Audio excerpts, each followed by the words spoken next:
আসসালামু আলাইকুম রহমতুল্লাহি ওবরকাতুহু। সম্মানিত দর্শক, বর্তমানে ইসকন নামক একটি সংগঠন, হিন্দুদের একটি সংগঠন, দুনিয়াব্যাপী এটির অনেক সুনাম রয়েছে, অনেক দুর্নাম রয়েছে এবং এরা যে মন্দির স্থাপন করে সেই মন্দিরকে কেন্দ্র করে অনেকগুলো জনকল্যাণ তারা সেখানে করে থাকে। বিশেষ করে দরিদ্র মানুষদেরকে খাওয়ানোর ব্যাপারে, এবং তাদের সেই মন্দিরগুলোর নাম হরে কৃষ্ণ মন্দির।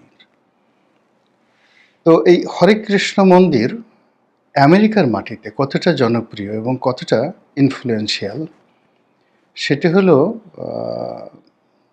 যে আপনারা সবাই হয়তো স্টিভ জবসের নাম জানেন। অ্যাপেলের সহপ্রতিষ্ঠাতা বা অ্যাপেলের মালিক। একটা সময় তিনি খুব দরিদ্র ছিলেন এবং তাকে প্রায় ক্ষুধার যন্ত্রণায় তাকে কাতর হতে হতো, এবং তিনি স্ট্যামফোর্ড ইউনিভার্সিটির একটি সমাবর্তন অনুষ্ঠানে বলেছিলেন যে বহু মাইল হেঁটে তিনি হরে কৃষ্ণ মন্দিরে যেতেন এবং সেখানে গিয়ে খাবার খেয়ে আসতেন, এবং এই কারণে ওই মন্দিরের প্রতি, ওই সংগঠনের প্রতি সঙ্গতের কারণে তিনি সারা জীবন কৃতজ্ঞ ছিলেন। আমেরিকার যে সমাজ, সেই সমাজ আমাদের দেশের মতো নয়। সেখানে সব কিছু সম্ভব। একেবারে রাস্তার যে একজন কাঠুরে বা কাঠুরের ছেলে, তার পক্ষে আমেরিকার প্রেসিডেন্ট হওয়া এটা কোনো বিষয় নয়, এবং যেন তেন প্রেসিডেন্ট নয়, আব্রাহাম লিঙ্কনের মতো প্রেসিডেন্ট। আবার বারাক ওবামার মতো অভিবাসী, কালো রঙের অভিবাসী, ব্ল্যাক, সবাইকে তাজ্জব বানিয়ে সারা পৃথিবীর যে সাদা মানুষদের যে অহমিকা, দম্ভ, যেটিকে আমরা অনেকে র্যাসিজম বলি, সেটার বিরুদ্ধে বারাক ওবামা যে জয়ী হতে পেরেছিলেন তার মূল কারণ হলো আমেরিকান সোসাইটি। এই সোসাইটি কৃতজ্ঞ সোসাইটি। তারা সহজে কাউকে ভোলে না, উপকারের যাকে বলা হয় প্রতিদান দেওয়ার চেষ্টা করে। তো সেই যে হরে কৃষ্ণ মন্দির, এই সংগঠনটি যদিও একজন ভারতীয় প্রতিষ্ঠা করেছিলেন, কিন্তু এটির সবচেয়ে বড় যে বিস্তৃতি সেটা আমেরিকাতে এবং ইউরোপে। তো যেটা বলছিলাম যে আমেরিকার লোকজন কৃতজ্ঞ, শুধু মানুষের প্রতি কৃতজ্ঞ নয়, মহান আল্লাহ রাব্বুল আলামিনের প্রতি কৃতজ্ঞ। এবং তাদের টাকার উপর লেখা থাকে, দেখবেন যে ইন গড উই ট্রাস্ট, আমরা মহান আল্লাহ রাব্বুল আলামিনকে বিশ্বাস করি। খুব সংক্ষিপ্ত ভাষায় এর চাইতে আর বড় কিছু থাকে না। ঈমান বলতে যা বোঝায় সেটি এর চাইতে খুব সংক্ষিপ্ত ভাষণে একজন মানুষের যে অঙ্গীকার মহান রবের প্রতি, সৃষ্টিকর্তার প্রতি, এটি আমেরিকান জাতি তাদের টাকায় এই শব্দটি সম্বলিত, অল্প কিছু শব্দ সম্বলিত এটি বাক্য, ইন গড উই ট্রাস্ট, এটি দ্বারা বুঝিয়েছেন। তো যেটা বলছিলাম, সেই হরে কৃষ্ণ মন্দির বাংলাদেশে আছে, সেই ইসকন বাংলাদেশে আছে।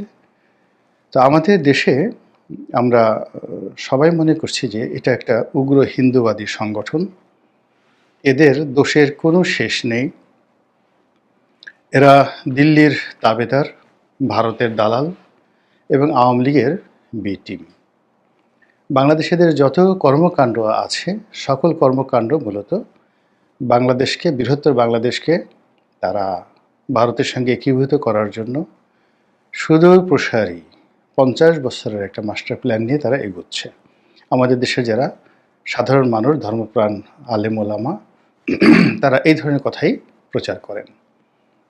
দ্বিতীয়ত, যে নেহায় যদি পুরো বাংলাদেশ সিকিমের মতো গ্রাস করা না যায়, তাহলে অন্ততপক্ষে চট্টগ্রাম এবং দিনাজপুর, রংপুর এই অঞ্চলটি শিলিগুড়ি করিডোর হিসেবে যেটি পরিচিত, এই অংশটি ভারত এই ইসকনের মাধ্যমে নিয়ে নেবে। ওভাবে জনমত তৈরি হচ্ছে, ওভাবে যোদ্ধা তৈরি হচ্ছে, এরকম নানা রকম প্রচার, প্রোপাগান্ডা গত কয়েক বছর যাবৎ চলে আসছে। ফলে আমাদের দেশের যারা সাধারণ সংখ্যাগরিষ্ঠ মুসলিম, তাদের মধ্যে ইসকন সম্পর্কে খুবই নেতিবাচক ধারণা। তো এখানে দুটো বিষয় কাজ করছে। প্রথম ধারণাটা হলো যে ইসকন একটি হিন্দুত্ববাদী সংগঠন। দ্বিতীয়ত হলো যে এটি ভারতের তাবেদার। তৃতীয়ত হলো আমেরিকার তাবেদার। আর আমাদের দেশের যে যাকে বলা হয় মন মানসিকতা, বিশেষ করে পাকিস্তান জমানা থেকে আমাদের দেশের যে উগ্রবাদিতা এবং সাম্প্রদায়িকতা, এটা যেভাবে বাড়ছে, এটা কমেনি। এই কারণে কি হলো, এই আমাদের দেশ সব মানুষের, ছোটদের বড়দের সকলের, গরিবের, তারপর ফকিরের, আমিরের, এই যেটা বিখ্যাত যে মানে আমাদের দেশাত্মবোধক গান, এই গানটি এখন আর প্রযোজ্য নয়। এখানে সবাই মনে করে যে মুসলমানরা বেহেশতে যাবে, এই পৃথিবীটা মুসলমানদের জন্য। তারপর অন্য যে জাতি গোষ্ঠী রয়েছে তারা তাদের ব্যাপারে এড়িয়ে যাওয়া হয়।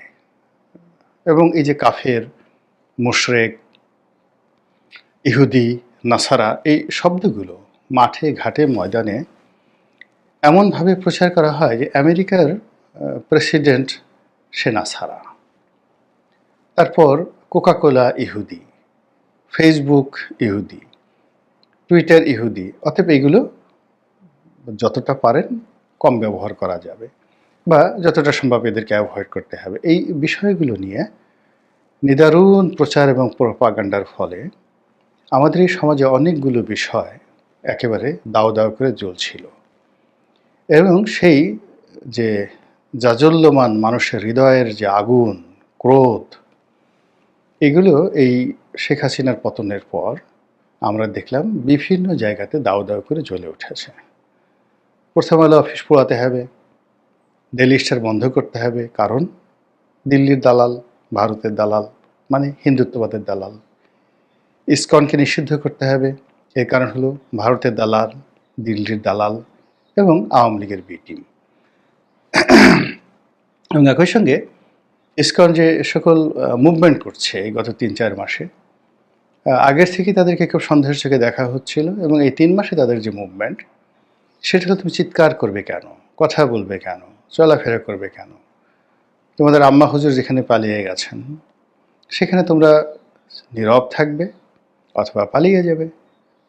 তো এইরকম যখন একটা ফিউডাল মন মানসিকতা চলে আসে, ঠিক সেই সময় ইসকনের যিনি বাংলাদেশের প্রধান, তার কিছু কর্মকাণ্ড নিয়ে, সম্মেলন নিয়ে, তারপরে বক্তব্য নিয়ে সাধারণ যারা আন্দোলনকারী তারা তো বটেই, এবং তার সঙ্গে যারা সমর্থক, বিশেষ করে ইসলামপন্থী, ভীষণ রকম নেতিবাচক একটা অবস্থা তৈরি হয়েছে। এবং সেই অবস্থার প্রেক্ষিতে যিনি ইসকনের বাংলাদেশের প্রধান রূপে কাজ করছেন, মিস্টার চিন্ময়, আমি পুরো নামও জানি না, এই ভদ্রলোককে কখনো চিনতামও না, জানতামও না। ইসকনের নাম জানতাম, কিন্তু ওনাকে নিয়ে আমার কোনো রকম আগ্রহ কখনো তৈরি হয়নি। তো এই ভদ্রলোক সম্পর্কে এখন মানুষের মুখে মুখে নানা রকম নেতিবাচক, ইতিবাচক ঘটনা ঘটছে, এবং বিশ্ব দরবারে এই মানুষটি এখন হিরো অব দ্য এশিয়া।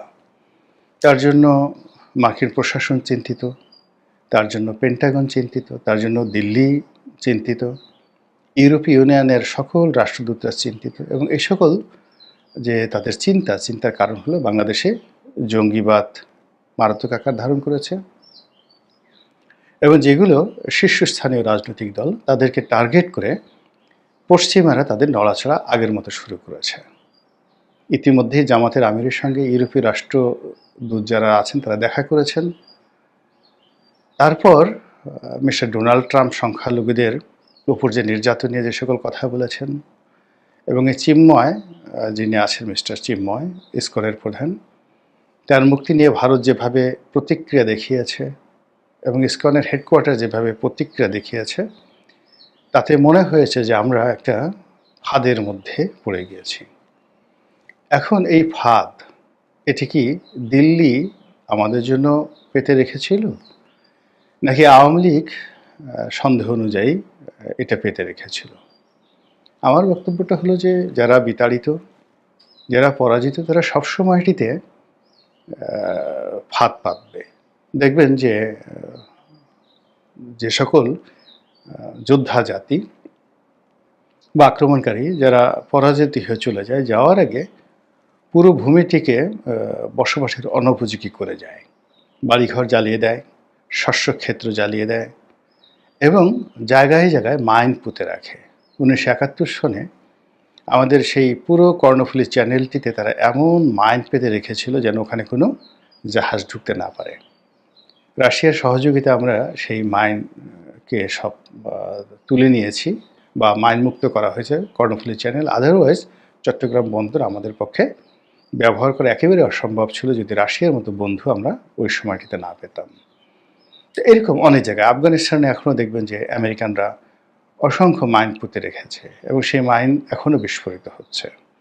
তো কাজেই বাংলাদেশ থেকে আওয়ামী লীগ চলে গিয়েছে, তারা তাদের প্রয়োজন মতো মাইন বলেন, বোমা বলেন, যা কিছু বলেন নেতিবাচক সবই কিন্তু এই জনপথের সব জায়গাতে তারা পুঁতে যাবে, এটাই স্বাভাবিক।